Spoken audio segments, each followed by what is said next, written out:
¿Tienes tiempo para un café? ¿Tienes tiempo para escuchar esto? Nos estamos acostumbrando a poder viajar donde queramos y casi cuando queramos. Una oferta de última hora o un «¿a que no hay narices?» nos basta para plantarnos en la otra punta del mundo si queremos, pero no podemos llegar a todos los lugares con la misma facilidad, sobre todo si queremos visitar los más extremos de la Tierra, como es el caso de los polos. ¿Cómo llegamos a nuestros destinos, como por ejemplo a la Antártida? ¿Cómo busco un lugar donde quedarme a dormir? Soy Isabel Moreno y hoy me siento con Miki Ojeda para hablar sobre infraestructura polar. Miki, ¿nos tomamos un café? Con hielo, por favor. Esto es Café con Hielo, un podcast impulsado y financiado por la Conexión Polar del CSIC. Miki Ojeda es licenciado en Ciencias del Mar por la Universidad de Las Palmas de Gran Canaria y desde 2005 es quien coordina y planifica la logística y operación de las campañas antárticas españolas. Miki, voy a empezar por el principio del todo. Yo me quiero ir al polo. ¿Puedo coger unas maletas y ya está y plantarme allí? Bueno, en principio sí, te vas a tener que abrigar, pero podría ser posible siempre y cuando fueras en un buque turístico. Nosotros en realidad organizamos las campañas financiadas por el Ministerio de Ciencia para investigación y no llevamos a cualquiera. No lleváis a cualquiera. Entonces, ¿quién puede ir a las regiones polares? Pues en realidad, bajo el paraguas del ministerio y a las infraestructuras españolas, pueden ir investigadores que compiten en las convocatorias de la Agencia Española de Investigación para que se financien sus proyectos y una vez que ¿Mm? estos están financiados, entran en la dinámica de la logística de la campaña antártica española. Entonces tengo que pasar una especie de examen, ¿no? Para ir. Eso es, los investigadores se examinan para poder ir a la Antártida porque presentan proyectos a esa convocatoria que son evaluados primero científicamente y es una evaluación que se llama por pares, que no solo, digamos, se evalúa por parte de otros investigadores españoles independientes, sino que también incluso puede ser revisados por investigadores de otros países. Y luego, una vez valorada la calidad científica, se ve si el proyecto es realmente viable, porque imagínate que alguien pide ir a la Antártida, pero necesita un vehículo del que no se dispone para ir por un glaciar o algo así. Entonces, Ujú. realmente esa parte del proyecto no se podría hacer y entonces eso también se tendría en cuenta. ¿Y solo pueden ir investigadores? ¿No puede ir otro personal de otro tipo? Bueno, hay personal de otro tipo. Como te tienes que imaginar que las bases antárticas o los buques son como unos laboratorios que necesitan ¿Mm? estar mantenidos y que los opere alguien. Hay que comer, tiene que haber luz, tiene que haber agua. Entonces, además de los investigadores, tenemos a todo el personal técnico que hace que las instalaciones funcionen y que tienen una importancia muy importante puesto que sin ellos no podrían funcionar las instalaciones. ¿Y esa gente también tiene que pasar examen para ir? En ¿O es realidad, personal? digamos, no es un examen, tienen que estar contratados, obviamente, y digamos que por lo general es gente con bastante experiencia. Nosotros, en la Unidad de Tecnología Marina del CSIC, que somos responsables de la gestión de la base antártica Juan Carlos I, entre otras instalaciones, tenemos personal que ha ido, por ejemplo, 20 campañas ya. Ujú. Y yo como divulgadora también podría presentarme a un examen para ir a la Antártida en las campañas que organizáis vosotros. Sí, el Comité Polar Español tiene una convocatoria anual para, digamos, eh, personas o organizaciones que quieren hacer divulgación de la campaña antártica. Entonces, abre una Mm. convocatoria que es anual y para que se evalúa y que da acceso a la campaña antártica a periodistas, divulgadores, digamos que todos aquellos interesados en hacer divulgación, que también tiene una evaluación, pero que en los últimos años pues hemos tenido pues desde youtubers hasta medios generalistas como Televisión Española. Oh, pues ahora que mencionas medios o volviendo otra vez a los grupos investigadores, yo me pongo a pensar, vale, un grupo de investigación, ponte, somos 10 personas. ¿Podemos ir las 10 personas a la Antártida o eligen como una especie de representante para que vaya allí a hacer la investigación? ¿Podemos ir todos? Bueno, en principio los proyectos de investigación tienen que justificar por qué, digamos, necesitarían tantos investigadores en función del trabajo que necesitan realizar allí. Es verdad que no es lo mismo hacer investigación en un buque, por ejemplo, el Hespérides o el Odón de Buen o el Sarmiento de Gamboa, que tienen 27 camas y que durante el periodo en el que un proyecto de investigación a bordo casi puede ocupar todo el buque. Entonces puede llevar a Ujú. mucha gente. La base es un poco diferente porque a la vez hay a lo mejor 5, 6, 7 proyectos diferentes trabajando al mismo tiempo. Entonces, las camas las tenemos que repartir entre todos. ¿Es posible que haya grupos de 10? Podría haber, siempre y cuando eso no impidiera que otros grupos más pequeños tuvieran acceso. Entonces, en lo que es la preparación de la campaña, eso también se tiene en cuenta para ver cuál es la ocupación de las bases, además de que no solo tienen que ir los investigadores, sino también la base tiene que funcionar y tienen que estar los técnicos allí. Claro que al final no solamente estamos ocupando las camas quienes vamos a investigar o quienes van a divulgar, que también hay personas que tienen que estar para que todo funcione como es debido. Y a nivel de organización, ¿cómo se organizan estas campañas? Porque tiene que ser un poco jaleo, ¿no? Teniendo en cuenta que tenemos los barcos, los lugares donde después te quedas allí. ¿Esto cómo se organiza? Es complejo. Digamos, yo siempre digo que es un poquito de sumar y restar, pero es bastante complejo. Tienes primero que imaginarte que vas a ir a una instalación que de entrada está a 13.000 kilómetros de donde habitualmente tú trabajas. Entonces, tienes que Ujú. hacer llegar, por un lado, a las personas hasta allí y por otro lado, a su material. Porque si llegan las personas y su material Ah, ya no claro, está allí, tampoco pueden trabajar. claro, Entonces, claro. hay que montar una especie de puzzle en el que hay distintas entradas de distinto personal para que, digamos, todo funcione dentro del periodo que tenemos, porque tampoco es, las instalaciones están abiertas todo el año, sino que están abiertas unos 3 meses y un poco, unos 100 días, que es el verano austral, porque las dos bases que tiene España en la Antártida son bases de verano, aunque están Mm. allí todo el año, pero solo las operamos durante el verano austral. Y los barcos tienen una capacidad para llevar gente, y las bases también tienen capacidades distintas para alojar. En Juan Carlos I, por ejemplo, son 50 camas, en Gabriel de Castilla 30. Si a eso le Vale. sumamos los técnicos que hay en cada base, nos dan, digamos, las camas disponibles.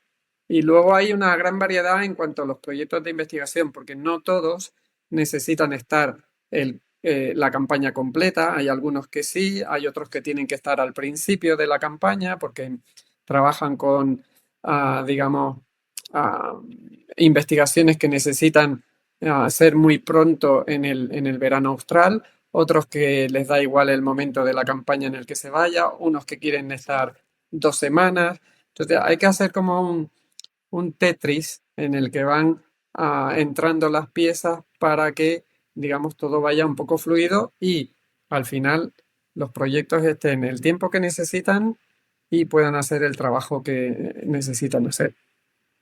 Wow, pero vaya Tetris. ¿Y cómo se llega a la Antártida?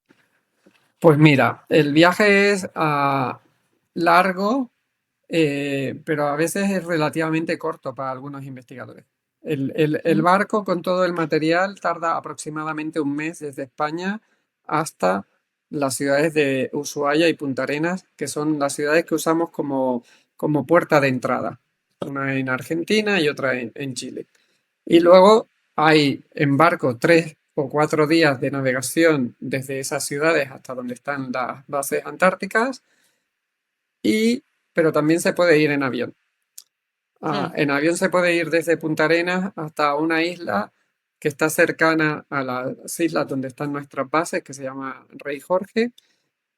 pero que tarda 2 horas solo. Pero la condición es que necesitas luego tener un barco que te lleven desde esa isla Rey Jorge hasta Livingston o Decepción, que son las islas donde están nuestras bases. Y eso son unas 100 millas náuticas que se tarda más o menos, para que te hagas una idea, unas 10 horas, 10 12 horas en Ah, navegar. O sea, ostras. no se puede ir Mm, nadando ni en barquita. no, no, no, no, no. Vaya, vaya, vaya. Y una vez que llegas allí, ya nos has comentado que tenemos las bases españolas, pero ¿podrías ir a una base de otro país? ¿Compartimos las bases o solamente puedes hacer uso de las de tu país? No, hay, digamos que el espíritu del Tratado Antártico, que es la norma que rige la Antártida en general, eh, el espíritu es muy de cooperación internacional.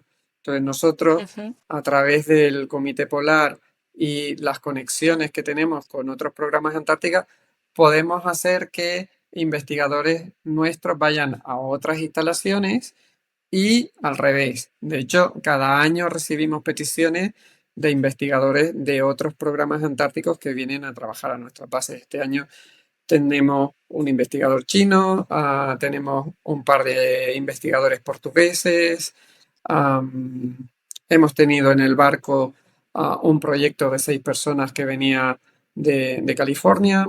Bueno, Ujú. en fin, digamos que hay mucha cooperación y hay mucho intercambio de investigadores y también de recursos logísticos para ayudarnos unos a otros.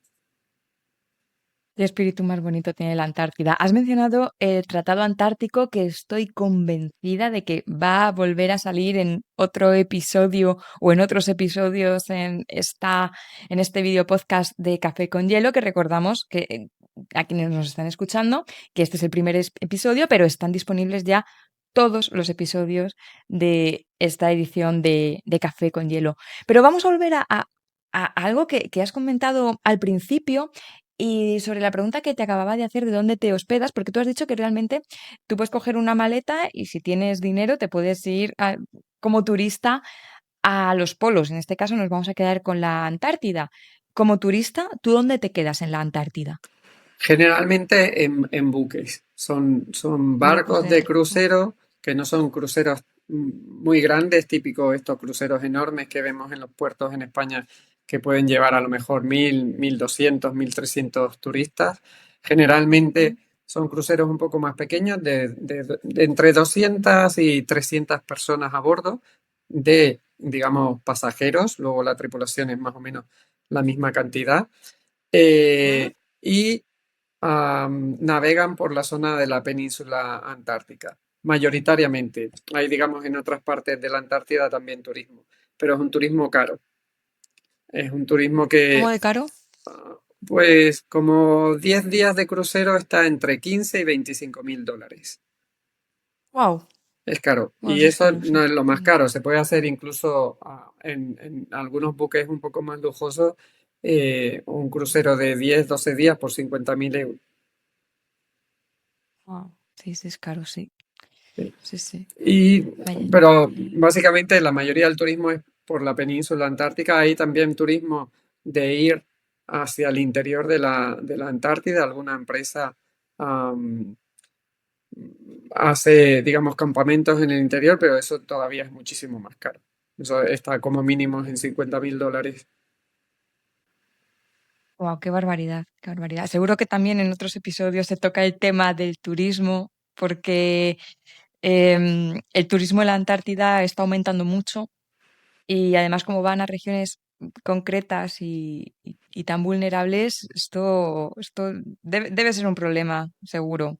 Es algo, Pinta regular. algo que se necesita regular, tú lo has dicho. Mm.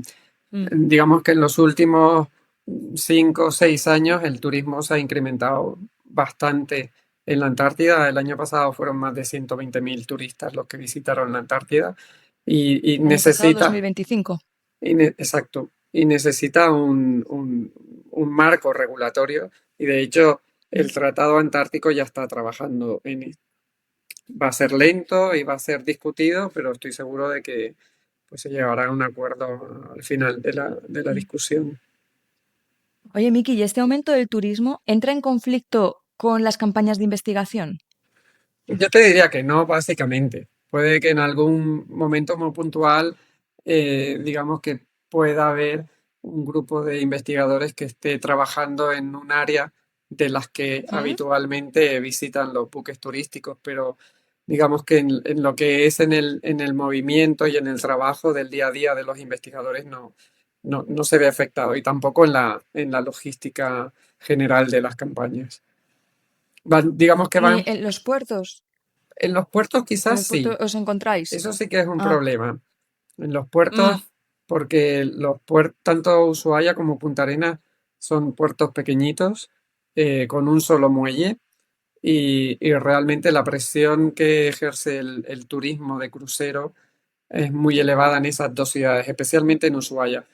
Y nos cuesta encontrar el día en que nosotros lleguemos y podamos atracar directamente y hacer nuestras operaciones y volver. Y eso para nosotros es muy importante porque cada vez que el barco atraca, hacemos provisión de víveres, hacemos cambio de personal, sobre todo científico, y son 35 personas como mínimo que vienen desde España hasta el Cono Sur con billetes comprados, con hotel reservado, y si hay una alteración en el calendario, pues tiene una afección.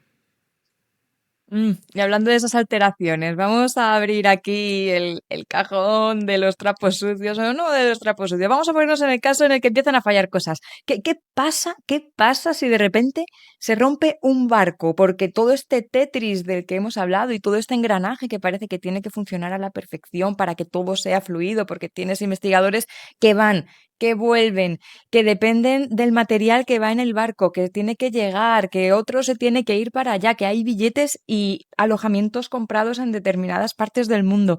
¿Qué pasa si de repente un barco se rompe? Pues que tiene una afectación importante. En general intentamos tener siempre un plan B y un plan C por si acaso pasan cosas. Pero una rotura o una avería mayor en uno de los barcos supondría probablemente que en ese momento la campaña tendría que reestructurarse por completo. Muy probablemente Wow. acabarían cancelándose actividades y el caso más grave sería en que tuviéramos que cerrar incluso las bases. Pero claro, Ostras. ahí habría que buscar apoyo de otros programas antárticos, ver cómo se podría hacer. Por eso es muy Es- importante que durante ¿Mm? todas las campañas mantengamos la relación con otros programas antárticos viva, que nos veamos, que intercambiemos mensajes, porque siempre es importante tener el respaldo de alguien más. ¿Eso ha llegado a pasar bien a científicos españoles o científicos de otros países? Que yo recuerde, no tan drásticamente, ¿Mm? pero por ejemplo en el pasado nosotros tuvimos una avería del Hespérides bastante ¿Mm? importante que impidió que participara en la campaña durante un año, al menos en la primera parte de la campaña, y abrimos las dos bases antárticas españolas con apoyo del programa brasileño. Entonces, Wow. la única ventaja en ese caso fue que lo supimos con anterioridad y se pudo gestionar. Eh, pero sería un caso, digamos, grave y extremo que tuviéramos una avería muy grave que tuviera Es que el parar caos el barco. total ahí. Es un poquito caos. Me pondría hasta un poco nervioso. Te pon- te pondrías hasta un poco nervioso. Y en situaciones tipo que alguien que está en la Antártida de repente sufre un problema gordo de salud y hay que evacuarle, ¿ahí cómo se opera? Digamos que intentamos que esas cosas estén previstas, no un caso concreto, pero que los protocolos estén previstos y tenemos un protocolo para, para un caso de evacuación y hay medios, pero hay que pensar que siempre los medios en la Antártida dependen mucho de la meteorología.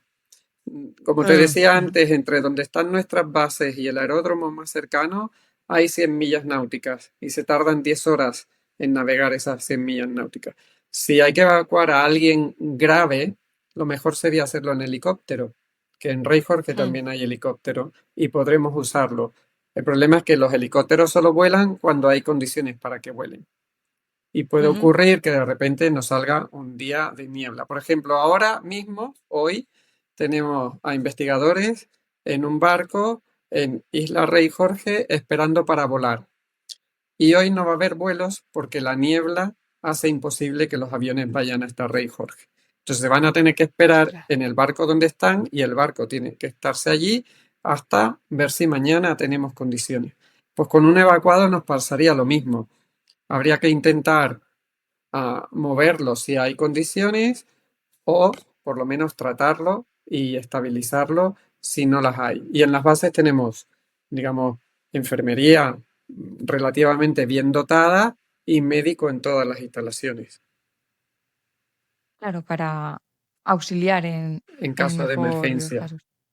Sí. ¿Ha pasado alguna vez que hayan tenido que ir, mm, alguien se haya tenido que ir de la Antártida porque se moría casi literalmente? Bueno, tan grave no, porque si moría Mm, no, pero hemos tenido evacuaciones urgentes eh, por una manera, por, digamos, de alguna gravedad o no, pero el año pasado, en la campaña pasada, creo que tuvimos dos evacuaciones, en la campaña anterior también un par. Eh, pero, por ejemplo, digamos que algunas han tenido un tránsito, no es tanta gravedad, digamos que el barco los puede llevar hasta Rey Jorge y ahí salir en cuanto ujú. haya condiciones para volar, pero una vez ya tuvimos una evacuación relativamente grave y al evacuado se le sacó de la isla de Excepción en helicóptero hasta Rey Jorge y en avión desde Rey Jorge a Punta Arenas. Y todo eso se hizo en 4 horas. En 4 horas estaba, ¡Guau! digamos, el evacuado desde Excepción en un hospital, en el quirófano, en un hospital, haciéndole una cirugía. ¡Ostras! ¡Ostras! O sea que al final tardó muy poco. Qué Sí, suerte tuvo! sobre ¡Qué todo suerte tuvo tuvo también! mucha suerte porque la Meteo acompañó, había un avión de turismo en Rey Jorge al que pedimos que esperara a que llegara el helicóptero para evacuar al paciente. Y bueno, hay mucha colaboración, hay mucha cooperación y ante una emergencia en un ambiente tan hostil, la gente siempre responde. Entonces, ah, digamos que Sí, sí. todos nos apoyamos. Y si decías que era un avión de turismo, ¿pueden llegar los aviones de turismo a Ri Jorge? Sí, de hecho hay una empresa chilena que tiene aviones especiales para aterrizar, porque la pista de Rey Jorge uno tiene que pensar que es una pista de tierra, de grava, Mm. y ahí solo pueden aterrizar un tipo determinado de aviones. Pero ahora hay una modalidad de turismo antártico que es el aerocrucero, que le llaman, Mm. y es que, digamos, los pasajeros, los turistas vuelan desde Punta Arenas hasta Rey Jorge y es en Rey Jorge donde embarcan. Mm. Claro, las empresas de turismo con eso se ahorran, digamos, 3 días de llegar hasta Ushuaia y 3 días de volver hasta la Antártida, que son 6 días a, ponle tú, unos 10.000 litros de combustible al día, es mucho dinero. Y por otro lado, los turistas se ahorran el Drake, que no siempre es el mejor sitio para hacer turismo. Guau. Y vamos ya con la última pregunta, que vamos, estaría haciéndote preguntas todo el día porque me parece interesantísimo lo que haces, cómo logras mantener la calma además, porque debe ser una cosa súper complicada. Me habías dicho al principio del episodio que tenemos disponibles 3 meses para investigar en la Antártida por las condiciones que hay. Claro, al final en la Antártida hay 6 meses de luz, 6 meses de oscuridad, el tiempo es muy extremo, la meteorología es muy extrema, pero también sabemos que es una de las regiones más afectadas por el cambio climático. ¿Cómo está afectando el cambio climático a la logística de las investigaciones? Si está afectando a la duración, si incluso puede estar afectando a las infraestructuras de algún modo. Afecta, digamos que el área donde están las bases españolas, que es el área de la península, digamos, es parte de la Antártida que ha aumentado en mayor medida la temperatura media, y eso tiene una afección.